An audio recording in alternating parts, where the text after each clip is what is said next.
Welcome, everyone, all you Bible studiers out there. We appreciate you tuning in. We appreciate you studying with us today. Here we are on November 2nd. We've gotten through the 13 dark days of Samhain.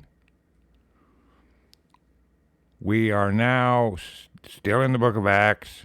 It's going to get very interesting because we have this, what you could call a trial. But in the midst of it, Paul gets to speak to people like Festus and Agrippa. And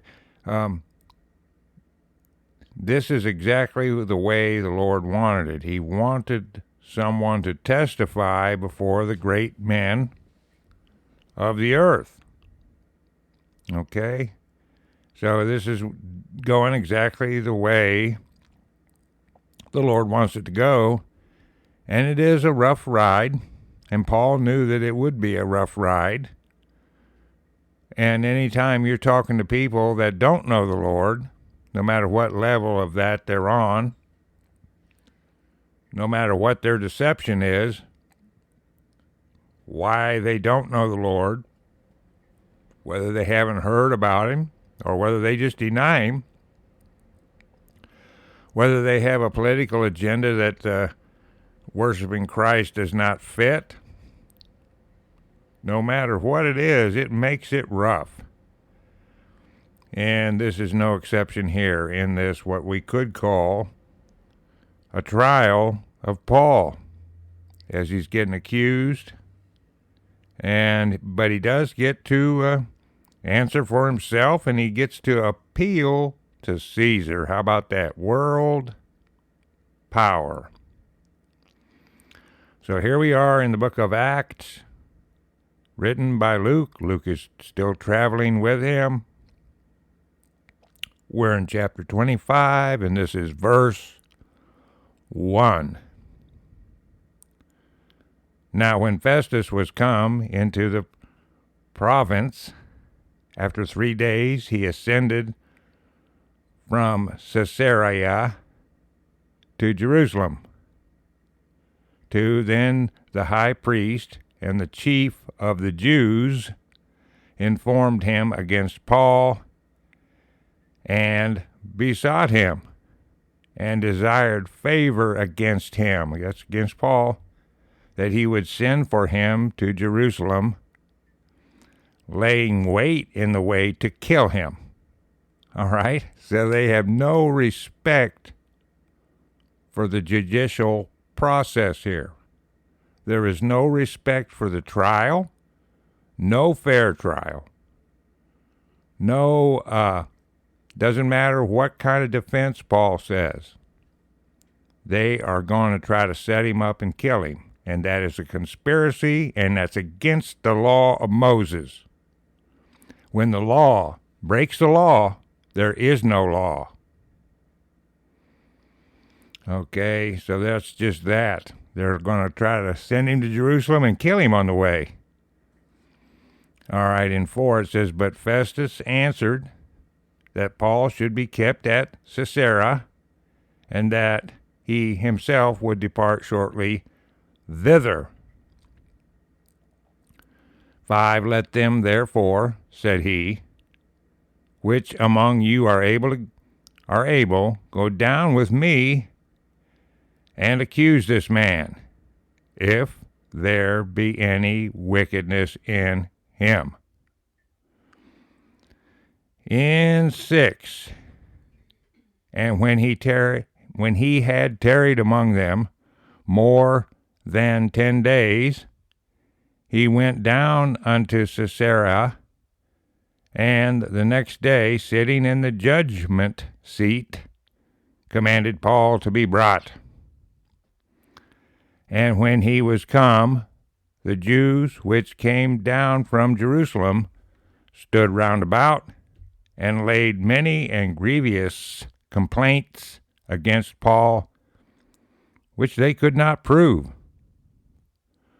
While he answered for himself, neither against the law of the Jews, neither against the temple, nor yet against Caesar, have I offended anything at all.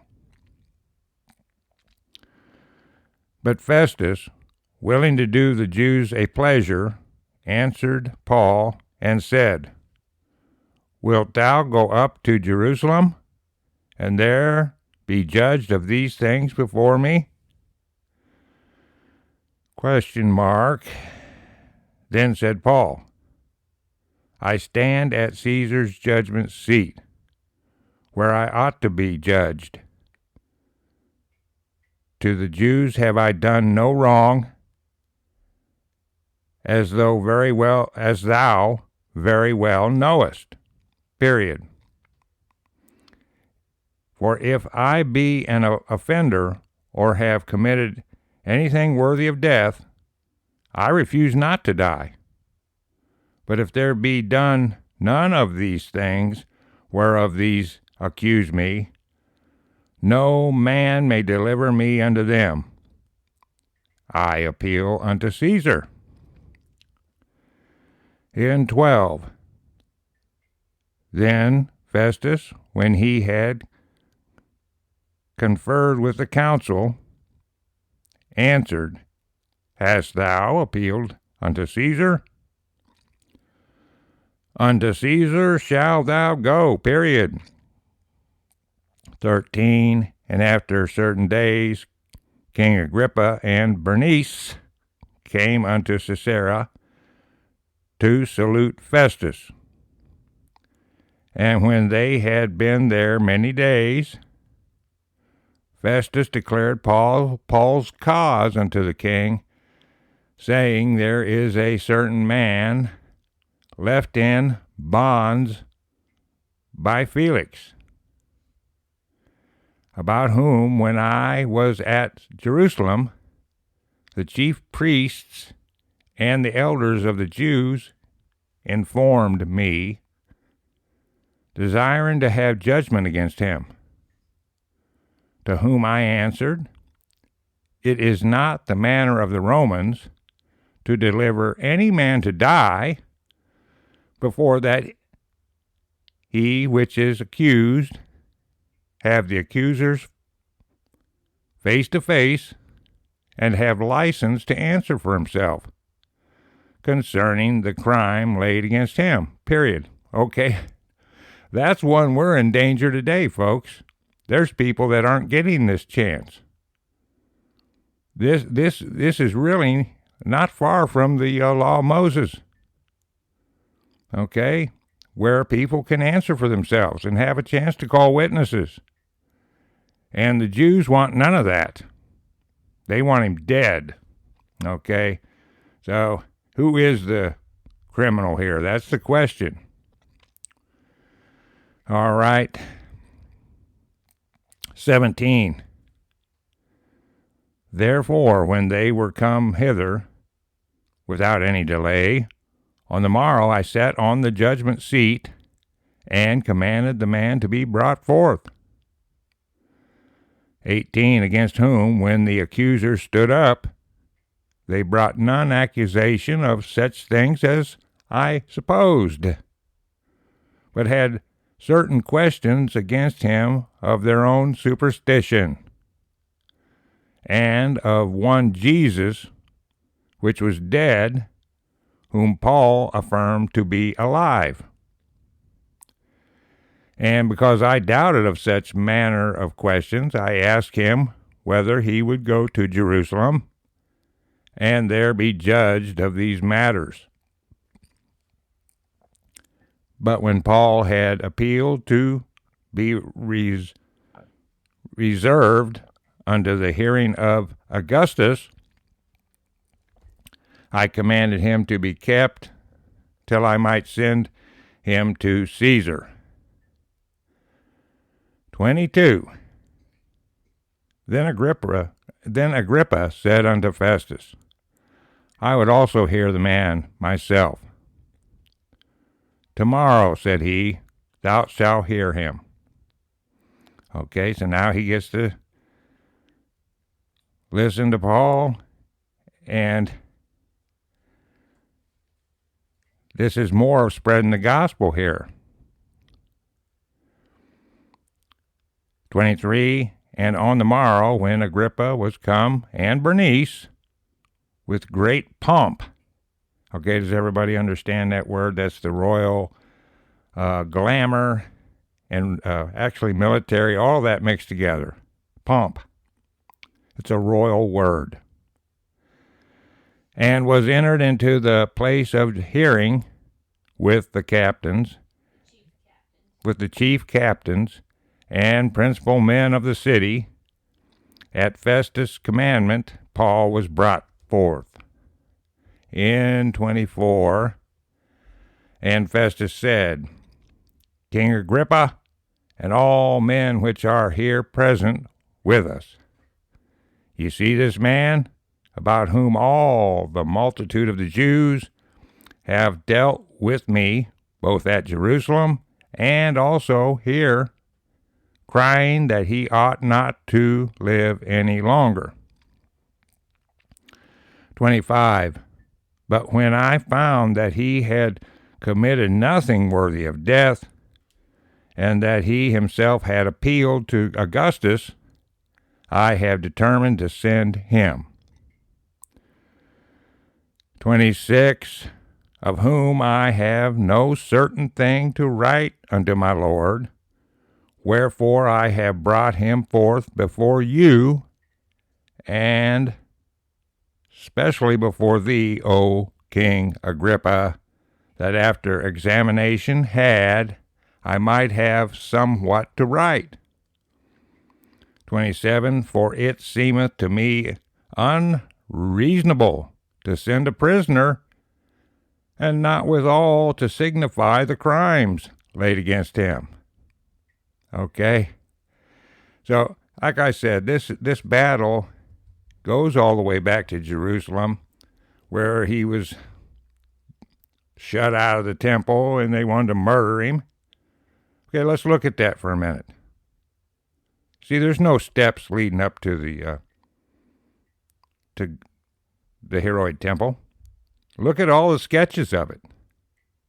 There's thousands of sketches going back to the tabernacle and then to the Solomon's temple. Do you see steps leading up to that in any of the sketches? Well, there may be a sketch somewhere. That's not right. There are no steps leading up to God's. If you want to call Herod's temple, that's where Christ walked in. He didn't walk up steps to go there. Where did the steps appear? Going up to the Temple Mount. That's the castle. Here we have in this book of Acts, as we're going through this trial, we have a great layout of what Jerusalem was like. And that's why I tell you that Herod's temple was down where the water flowed, where the washing could be done. And steps leading up to the temple would be illegal in the law of Moses. You are to have no steps leading up to the altar. That's what the pagans did. Now, why am I saying that? Because there's people muddying the water over there right now in Jerusalem. And they found all these steps leading up to the Temple Mount. And they said Roman soldiers couldn't make it down these steps if they had to charge down this hill. Baloney. Speak for yourself, you wimp. These were soldiers. These were athletic people. And their argument was there's two steps together and then a longer step and then two steps, and that they just couldn't make it down those. Listen to me. We're seeing right here where the steps were, where he stopped to speak. He was going into the castle. The castle is the Temple Mound, where the fort was, or the castle, and now stands the shrine to the Roman government that the Pope, the Muslims, and the Knights Templars built, and it has all the gods inside there. This worldwide plethora of gods deceiving the public. You got a little bit of everything for them there. My point being, they have to keep the argument going over the Temple Mound, as they call it, and it's actually the Castle Mound because that's the old fort. Listen, they got the old cannonball-looking things that were stuck in the catapults, so they could rain those things down on everybody at any time. They had the high ground. That was the castle. The temple was below. Look at all your sketches of the temple. God would not allow steps leading up to his altar. I mean, that's just the way it is. So we got this document here written by someone that had the ring of Caesar. That's what history says. That Luke, the great physician, had the ring of Caesar. Now, that's outside the scriptures, but it's still part of the history. And I'm telling you, the archaeology speaks for itself. You can have all the professors paid to lie, and they got these two guys running around over there that are muddying the water because that up there at the Temple Mound, that's what we have to argue about today. But I'm telling you, the document we're studying here today, folks, it proves that the Heroids Temple was down there where the water was running. How else would they wash? To do all the ceremonies. Okay, so this is just more of the lies that are out here. But the archaeology agrees with the book of Acts. And Paul spoke from the steps leading into the castle. That's the Temple Mound up there. And Herod's temple was below. Listen, the Roman soldiers ain't going to allow you to have the high ground over them. That's simple military tactics of the day. We want the high ground looking down at you, not you, the high ground, looking at us. All right, so that's part of the beauty of this doctrine, how exact it is, how it's historical, biblical, spiritual, historical. And here we go on in chapter 26 with Paul's so-called trial. And the beauty of it is he gets to speak. So now he's talking to this Agrippa and Bernice. Okay, so here we go, chapter 26 in the book of Acts. Verse 1, Then Agrippa said unto Paul, Thou art permitted to speak for thyself. Period. Then Paul stretched forth the hand and answered for himself. I think myself happy, King Agrippa, because I shall answer for myself this day before thee touching all the things whereof I am accused of the Jews.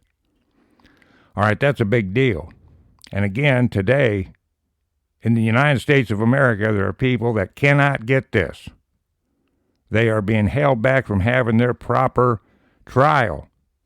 They have been gagged and imprisoned illegally. So who is the criminals here in our country today? And here we have an oppressive government, and yet Paul gets to speak. Well, that's the hand of God in there, fulfilling the duty that God has given him. And, of course, Christ opened the door. Verse 3, Especially because I know thee to be expert in all customs and questions which are among the Jews. Wherefore I beseech thee to hear me patiently. In 4 it says, My manner of life from my youth, which was at the first among mine own nation at Jerusalem, know all the Jews. 5, which knew me from the beginning, if they would testify, that after the most straightest sect of our religion, I lived a Pharisee.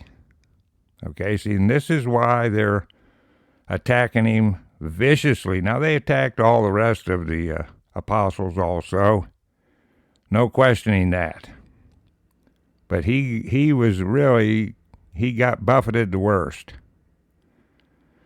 In 6, it says, and now I stand and am judged for the hope of the promise made of God unto our fathers. Yeah, see, Paul's the one that's within the doctrine. He's within the law. They're the ones that are illegal. In 7, unto which promise our 12 tribes, instantly serving God day and night, hope to come. For which hope's sake, King Agrippa, I am accused of the Jews. And what is that hope? That's the resurrection through Jesus Christ at his second coming, which is near the end of the vials at the Battle of Armageddon. And again, this rapture lie is completely unbiblical. And it's illegal as far as doctrine. Okay, another subject, though, I'll get to that again. In 8, it says, why should it be thought a thing incredible with you that God should raise the dead? Question mark. 9, I verily thought with myself that I ought to do many things contrary to the name of Jesus of Nazareth. 10, which thing I also did in Jerusalem, and many of the saints did I shut up in prison, having received authority from the chief priests, and when they were put to death, I gave my voice against them. All right, so there he was, a partaker of that. In 11, and I punished them oft in every synagogue, and compelled them to blasphemy, and being exceedingly mad, that's insane, folks, against them, I persecuted them even unto strange cities. Okay, so again, this is totally against God's law. It's totally against the Roman law. And the people doing this to the Christians are outside the law here. 12, it says, whereupon, as I went to Damascus with authority and commission from the chief priests. 13, at midday, O king, I saw in the way a light from heaven, above the brightness of the sun, shining round about me, and them which journeyed with me. 14, and when we were all fallen to the earth, I heard a voice speaking unto me, and saying in the Hebrew tongue, Saul, Saul, why persecutest thou me? Question mark. It is hard for thee to kick against the pricks. Okay, and we explained that in the earlier downloads here about kicking against the pricks, and you're going to get hurt doing it, and you're just going to hurt yourself. You kick against the prick, you get stuck in the foot, do you not? In 15, and I said, Who art thou, Lord? Question mark. And he said, I am Jesus, whom thou persecutest. But rise and stand upon thy feet, for I have appeared unto thee for this purpose, to make thee a minister and a witness, both of these things which thou hast seen, and of those things in the which I will appear unto thee. 17. Delivering thee from the people and from the Gentiles, unto whom now I send thee, to open their eyes, and to turn them from darkness to light, and from the power of Satan unto God, that they may receive forgiveness of sins and inheritance among them which are sanctified by faith that is in me. And that's Jesus Christ talking. And you see the people that are against this. In this statement, in 18, Christ's own words here tell you that the people that are doing this to Paul and to Christ and that are against Christianity are Satanists. Okay, and Satanism has gone crazy today. I mean, these churches of Satan in their front groups, but it's still this same religion. They're absolutely saying that that abortion is their sacrificial right, and they're going on and on. They're puffing it and promoting it here. They actually waited till after Sam Hain and just really took the lid off. They got all kinds of people, and they're really low level. You can tell by what they're saying and doing, but some of them are priests in these great temples to Satan that are in the United States of America. So the fact is that this power that's against Paul is of Satan, here with this statement in 18. 19.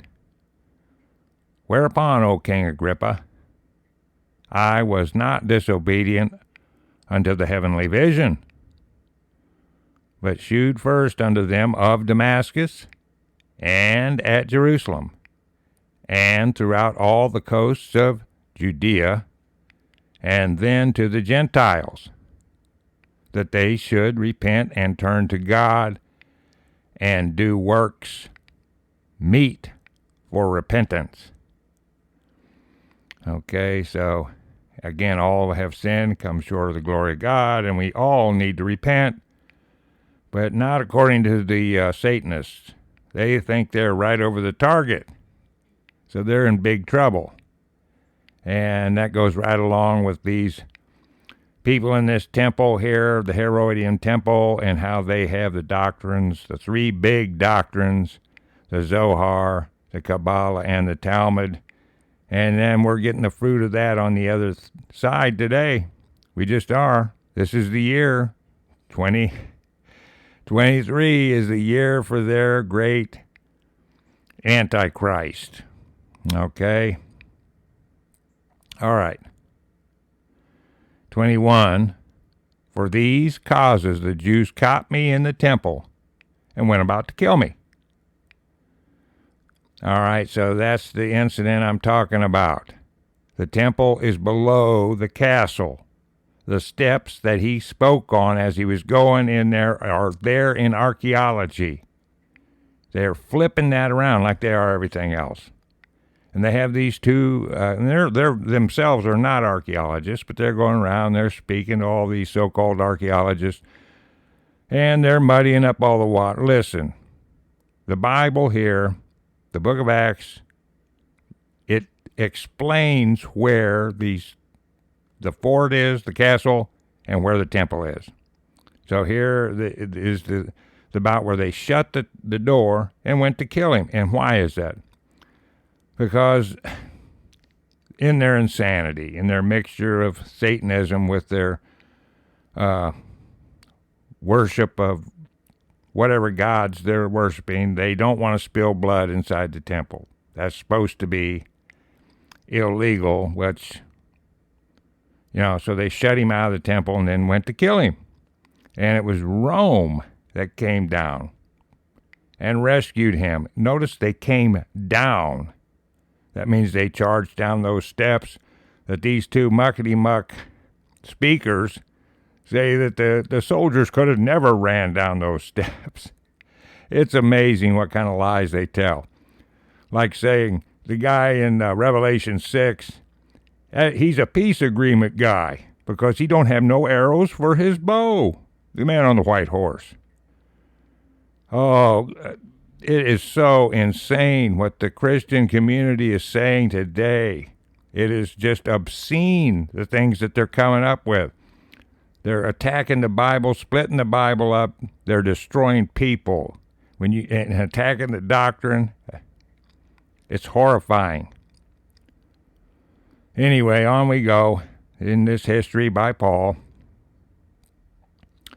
22, having therefore obtained help of God, I continue unto this day, witnessing both to small and great, saying none other things than those which the prophets and Moses did say should come. And that's absolutely true.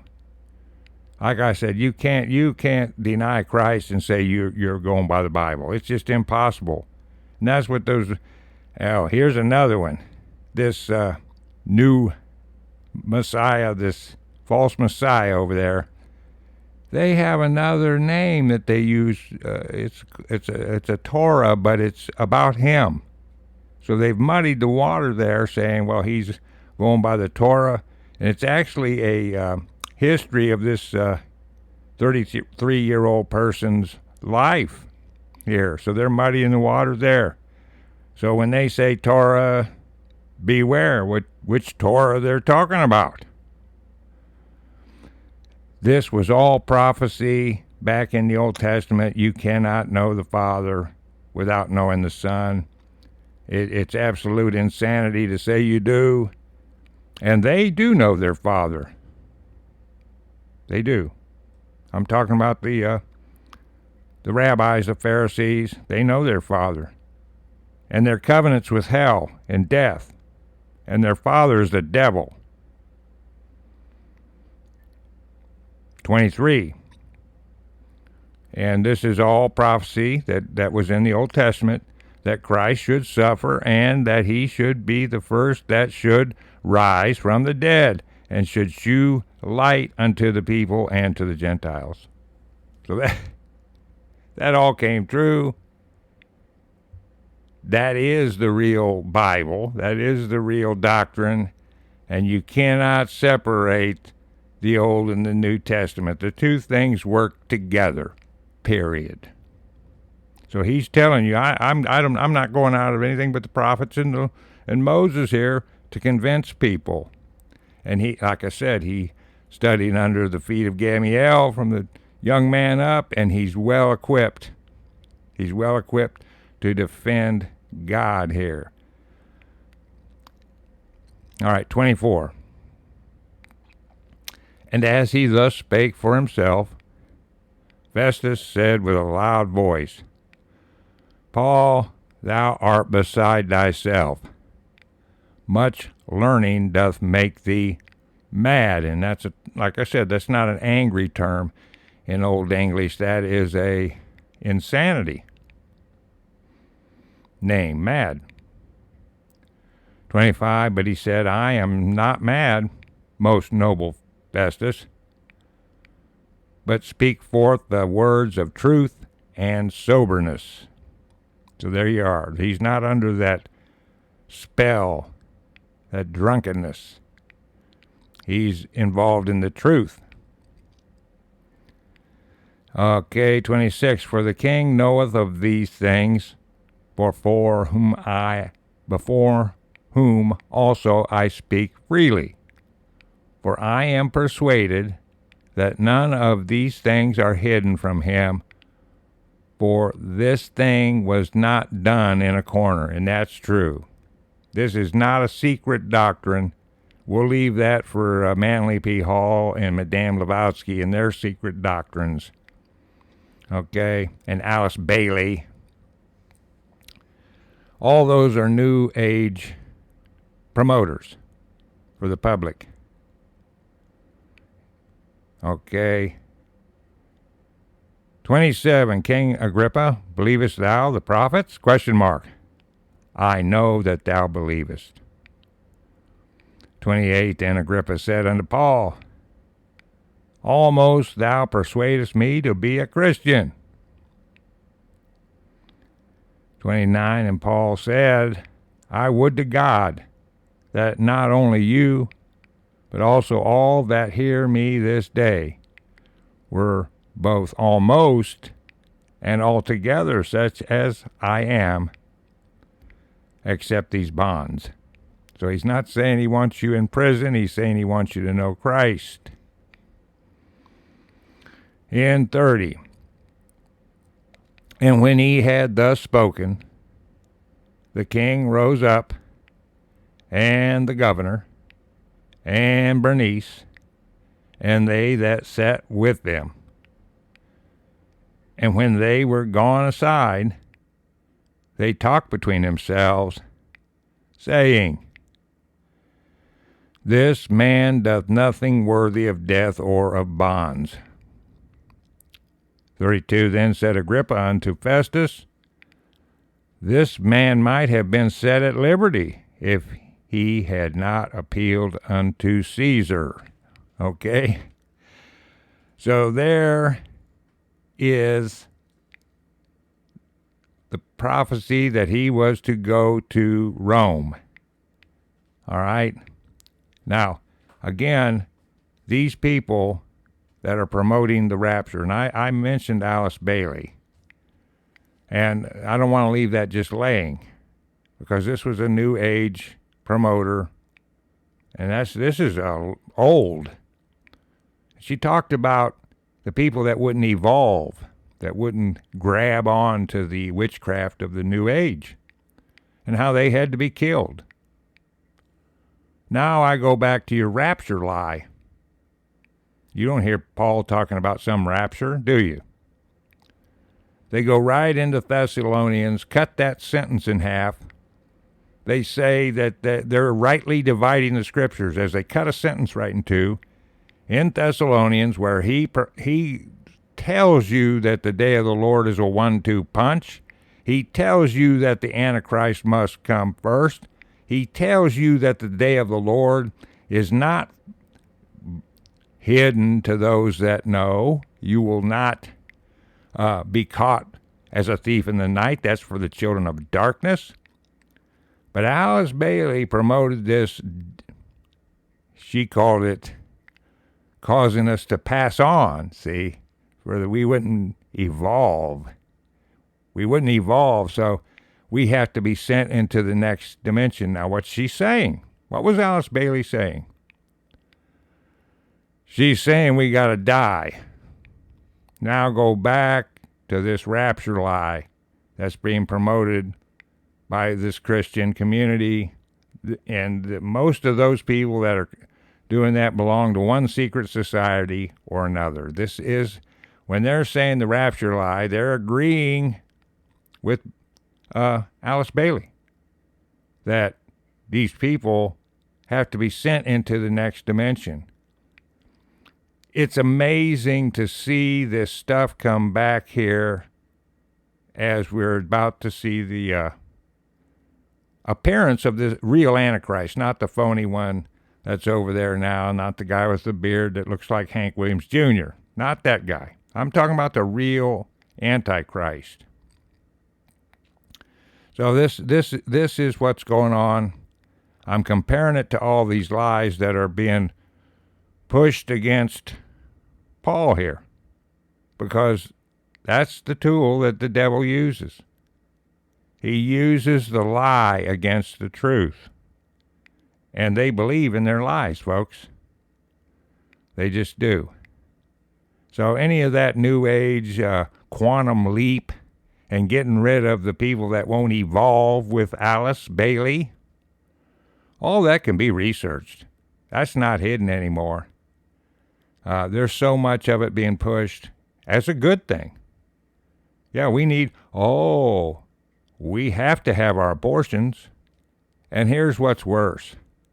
They're throwing all of us in there with Trump, like he's a real Christian.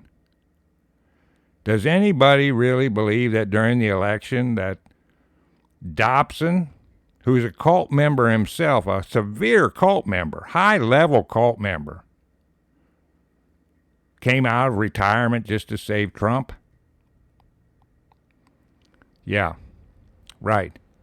And here he is out of retirement again. And what's he doing? What is Dobson doing but promoting Khan, the Rabbi Reverend Khan, and his lies about the Christian timetable, which is wrong. It is not the Christian timetable. It is Satan's timetable that they're going by. Reverend Khan talking in phony tongues with Kenneth Copeland, another high-level Satanist cult member. So these are the kind of people that are going to be, as they're attacking Paul here, wanting him put to death, not going to take what Agrippa says or what Caesar says or what Festus says. They're going to murder him on the way back to Jerusalem. This is what we're up against, these death mongers. All those that hate Christ love death. And I tell you, they love death. They want their cup filled up. I'm telling you, everybody, they are going to get their cup filled up because it is ignorance to think you're going to overthrow Jesus Christ. Those days are gone, folks. You're going to come up with your cup of death on top of your own head out there. And that goes for Alice Bailey or any of the others that love Lucifer and the mystery religions. See you in chapter 27, folks. Bye-bye.